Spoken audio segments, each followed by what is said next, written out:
Poor people are always very opinionated. They always want to tell. Unlike him. Yeah, exactly. Poor people. He's saying this with so much confidence, like he could never be wrong.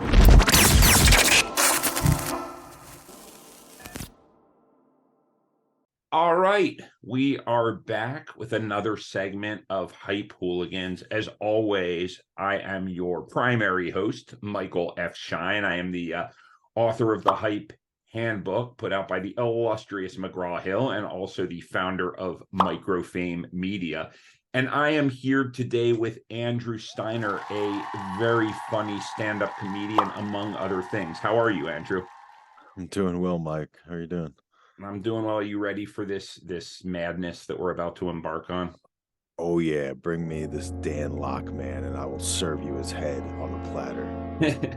Well, so Dan Locke, right? So just to give a little bit of background, my company is called Microfame Media because we don't traffic in the famous, we traffic in the microfamous. So this guy has 4.47 million subscribers, but you had no idea how he is, and I think that's pretty common. Dan Locke is a globally respected entrepreneur, mentor, and one of the world's most watched, followed, and quoted social media influencers with over 10 million plus followers across his brands. They say he's been in Entrepreneur Magazine, Forbes, TEDx, portfolio of companies that crossed 100 million, lots of stuff. He's also the managing partner of Dragon X Capital. He created this presentation called 7 Things Poor People Do That the Rich Don't. I wonder how many of those things I do. You can tell us as we go. You'll have that opportunity. 7 things poor people do that the rich don't. Number 1, poor people watch TV and rich people read books. How many hours you spend in front of the TV, and when was the last fucking time you read a book? How many books do you read per year? Number 2, poor people get paid. Look at that. We didn't even go 22 seconds, and Andrew already has something to say. What are you thinking?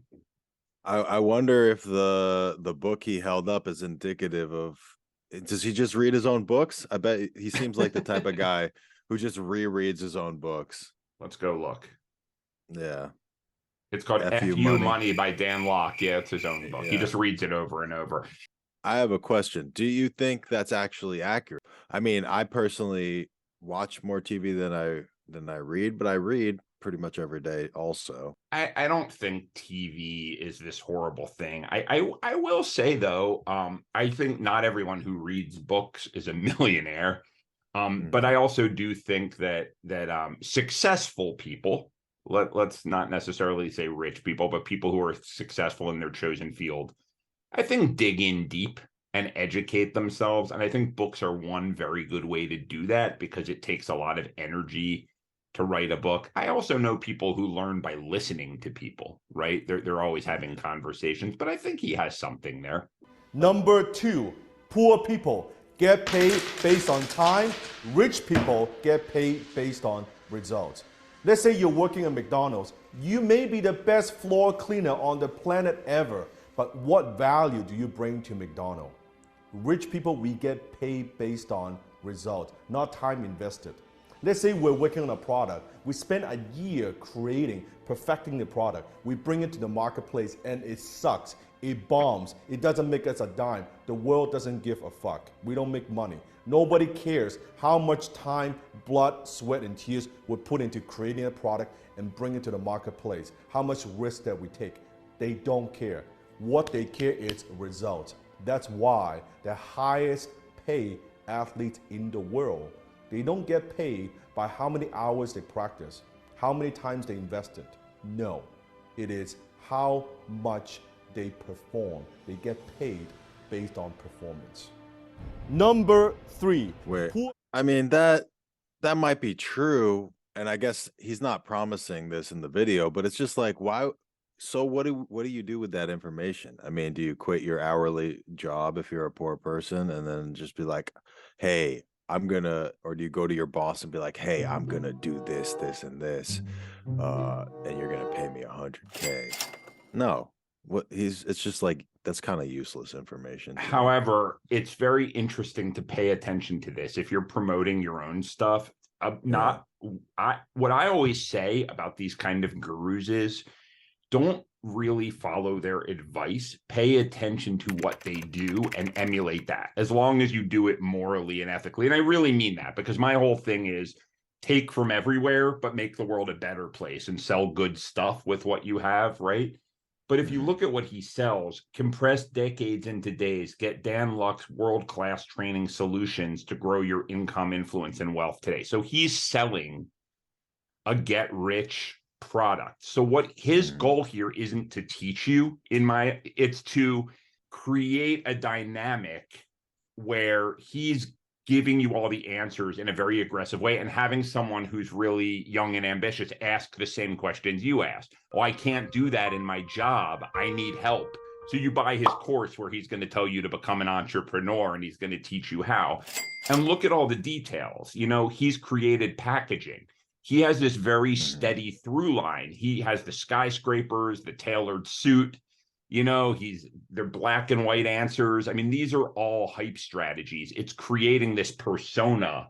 An actual millionaire isn't buying his course. They already know this stuff. No, he looks like a cartoon Hong Kong millionaire. That's what he comes across as.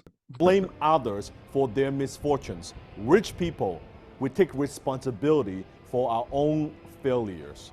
Just want to say, and then I'm going to start again. He said, we take responsibility. That was very subtle and clever. He didn't say they. Right. So now you want to look up to this guy. You see, for poor people, it's always somebody else's fault. It's the economy. It's the government. It's my boss. It's my job. It's my city. It's my neighbor. It's my friends. It's always somebody else. It's never their own fucking fault. Rich people, we take responsibility. If your life stinks, it's your fault. We take responsibility for our own action. When you take responsibility, what happens is you gain power. The power to change. The power to do something different. Remember, lame people blame people. Hype principle. Now I'm going to promote my own book, but I have to. I have to say it. This is the first time I've done this. But I have a chapter in the Hype Handbook that says prayers, spells, and symbols. Human beings respond much more readily to things like rhyme and alliteration and various ways of framing things. It's like Johnny Cochran, if the glove don't fit, you must have quit. Sometimes it seems cheesy, but this idea of lame people blame people, people are going to remember that when the rest of it doesn't matter. Complex thinking does not work well for gathering big followings. You got to start with some of these, catchphrases. It's very funny that he's doing that. Number 4, poor people focus on saving and rich people focus on investing. You know what? Don't drink that Starbucks coffee in the morning. Try to save a few dollars and here and there. Well, don't fly first class, fly economy.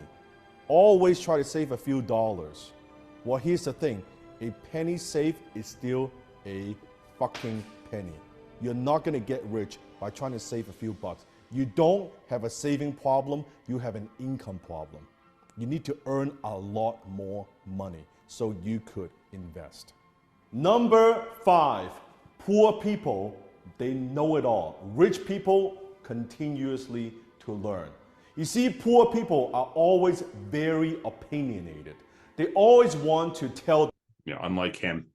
Yeah, exactly. Poor people. He's saying this with so much confidence, like he could never be wrong.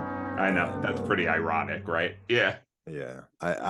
But this is a pet peeve of mine in people in general, is when they're just so absolutely certain of their opinions.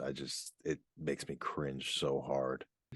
And I agree. When people are certain, it usually absolutely certain, it usually conveys a lack of intellectual curiosity and a lack of it's someone to mistrust their opinion. However, weirdly enough, when you come on to one of these things, or when you do a talk, or when you're in a sales scenario and you come across as wishy-washy and complex, people turn off. It's like people want this rock they can hold on to. So what I try to do to bridge the gap is think about, how can I seem humbly certain in my presentation in the early stages, But then once we get deeper into it, show the nuance. But people are interesting that way. They want to be told sort of what to think and what to believe. And I don't mean that it's in areas they're not expert in. The funniest thing, one of the funniest types of person in comedy, though, is someone who is completely certain of a idiotic idea and then backs it up in a funny way. About the world, about the opinions, about politics, about sports, about the society, about the government, about every single thing that's around them, versus being humble, willing to learn. Rich people, we're always learning. We're asking questions. We are listening. We are reading books. Continuous learning. Versus saying that I've got an opinion about fucking everything. You know why they always have an opinion, poor people? Because the only way to get a little bit of fucking attention. No different. I can see people, they're watching my video, watching my sales video, closing video, and I just look at that and I laugh. And they comment, oh Dan, you shouldn't close this way, you should close that way, you should say this. When was the last time you fucking closed something? Show me. When was the last time you closed something for $500 fucking dollars, $1,000, $2,000, $5,000, $10,000? You know what? Another thing rich people don't do is say the word fucking every 5 seconds. I haven't heard a lot of rich people do that. In sort of this personal growth business keynote stuff where people sort of scream at the audience and call them out. And I did a little bit of research in my own work. There's this thing where if you introduce a small amount of pain into something otherwise enjoyable, it like releases endorphins and it attracts people to you. So like that's what the coal walking is all about. There are these ancient religions where they have you walk on coals, and Tony Robbins took that and people come back again and again to do it. Is it useful to the people listening? Probably not. But does it create a sense of attraction? Somehow it does, right? It just does seem silly at a certain point how much he's using, because it's the same word I know over and over again. I know. Mix it up. Maybe say cocking, maybe say goddamn. Andrew, poor people always have opinions. Have you ever closed something saying fuck 42 times? Well, rich people have a good vocabulary, so fuck you, Dan Locke. $100,000. What the fuck have you done? So your opinion doesn't count. Remember, your income can only grow to the extent that you do. Your wealth can only grow as fast as you do. Number 6, poor people believe that money is the root of all evil. Rich people, we believe that poverty is the root of all evil. You've heard of the saying, money is the root of all evil. No, lack of money is the root of all evil. I want you to look at the poorest neighborhoods. I want you to think about those areas. Crime, drug, problems. I mean, I think both of those statements are untrue. I think, obviously if you're poor, there's a lot more crime coming from impoverished community that need stuff, that are struggling. But wealth doesn't necessarily bring happiness. It doesn't necessarily bring sustainability to a society, so it's like, I don't know about either of those two things. I mean, the way I see it is the root of all evil is when you think that anything is acceptable as long as you're getting paid. Like, I don't think there's a problem to being paid what you're worth. And I don't think there's a problem to making money. I mean, we try to help our clients make money. I like money, all of that. But this idea that it doesn't matter what you produce, what value you add, how you help people, what laws, what morals you break, as long as you're not getting arrested. But if there's a check at the end, that's all that matters. I think that's how we get into a lot of the trouble we do. That's just me on my soapbox, but I think that's the root of all evil. All kinds of issues. You see, in the history of mankind, no bank's been robbed by someone pulling up in a Rolls Royce. All right, I have to comment about that one. Not at gunpoint, but we've seen in the news lately a whole lot of crimes committed by people driving Rolls Royces. They don't need to use, the stick up method. So that's a goofy statement. The owner of the bank is robbing people pulling out of the parking lot in a Rolls Royce. Listen, yeah, I mean, there are banks that like look, I'm a business owner. I mean, I think banks have helped me a lot, but at the same time, that goes back to that anything is acceptable as long as you're getting paid. Creating a crypto currency that is based on nothing and you're defrauding people versus creating a product that's awesome, that makes people's lives better. Both of those things get people paid. Both of those things can get you a Rolls Royce. One of them is despicable and one is okay, right? It needs to be your own point. Lots of hair gel too. That's important. He does have a lot of hair gel. I wish I had enough hair to have hair gel. Me too. It is the survival, is the lack of money that's causing the issue. Money itself is neutral. Money is like a tool. You can use it for good or you can use it for evil. It is That's all true. up to you. Number 7, poor people, they have lottery mentality. And rich people, we have action mentality. You see, most people, they believe... He says this with gambling posters in the background. Yeah, that's actually really funny. That's actually really funny. Yeah. What the fuck? See, did you hear what you just said? What the fuck? What? Yeah.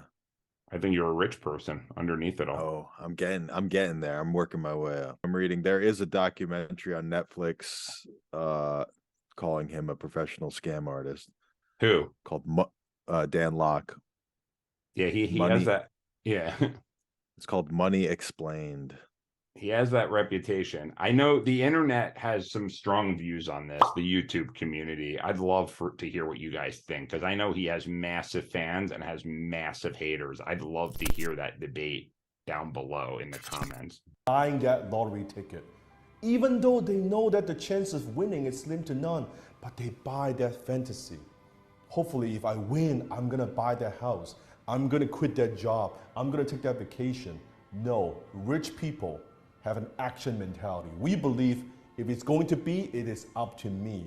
I'm gonna make it happen. I'm gonna make myself successful. I don't need to rely on some third party, and I definitely don't need to rely on some lottery ticket. I'm gonna make it happen. So those are the 7 things that poor people do that the rich don't. I mean, he just strikes me as a guy who is luring people who want a better life for themselves. And I know what I'm reading here, it just seems like he constantly is upselling people even pricier and pricier inner circles, and his staff is unresponsive.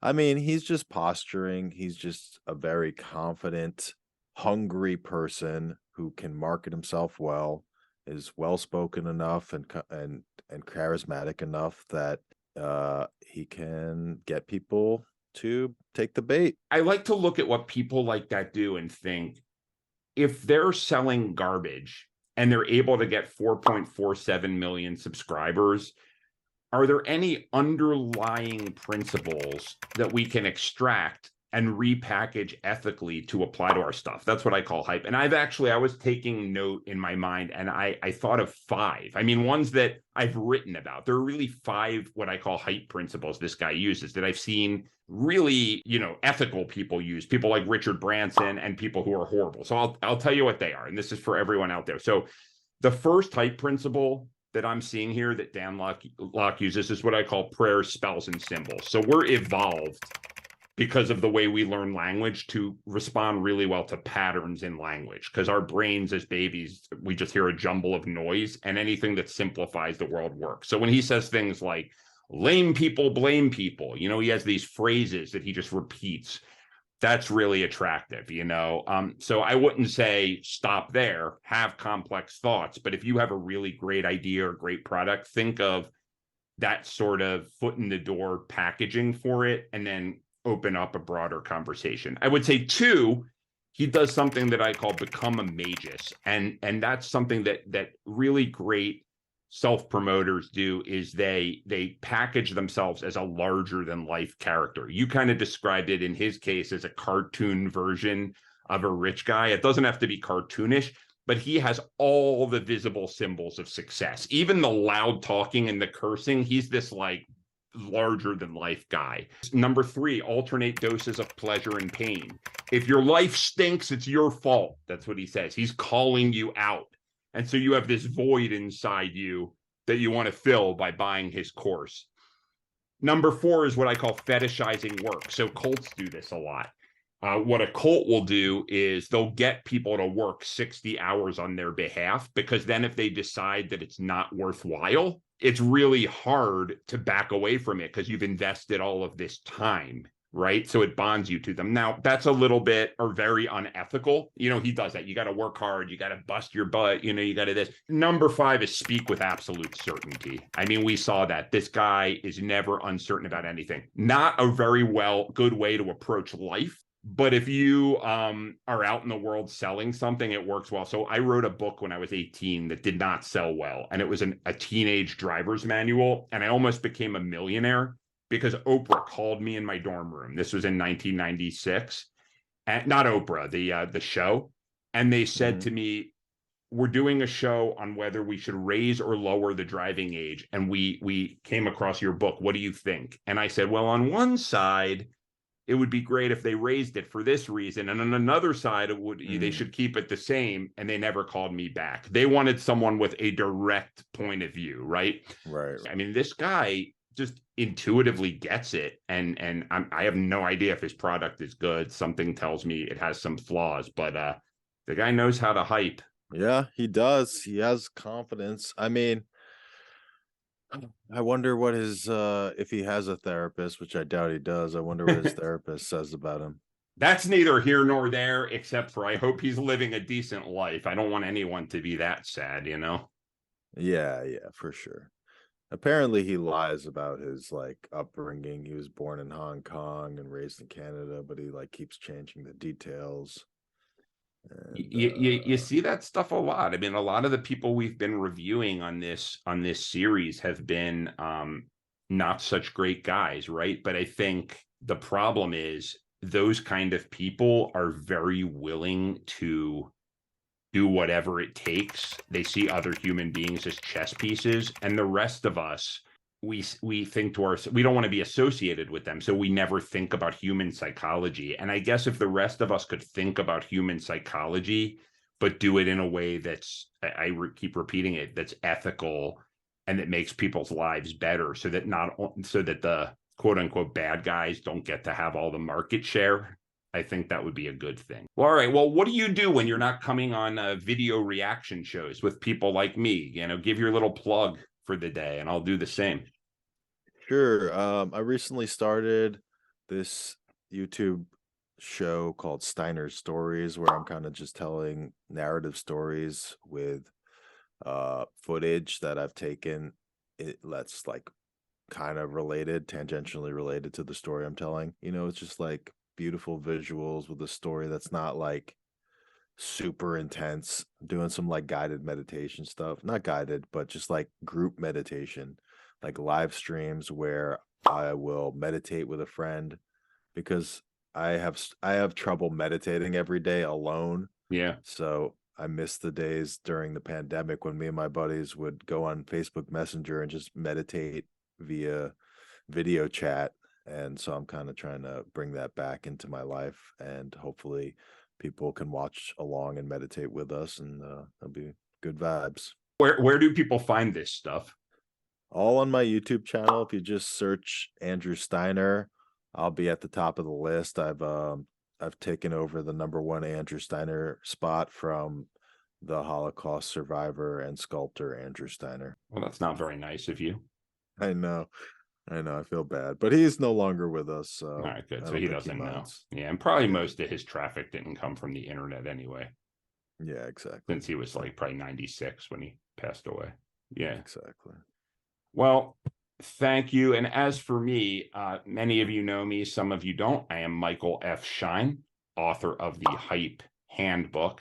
I am going to hype you up into buying it. Go to Amazon or wherever else and type that in and buy it. I am the founder of Microfame Media, founder and head hype artist, and I have really loved this. I can't wait till the next one. Yeah, this was great. Thanks, Mike. Talk to you soon. And everybody, subscribe with the button down below if you want to see more of these.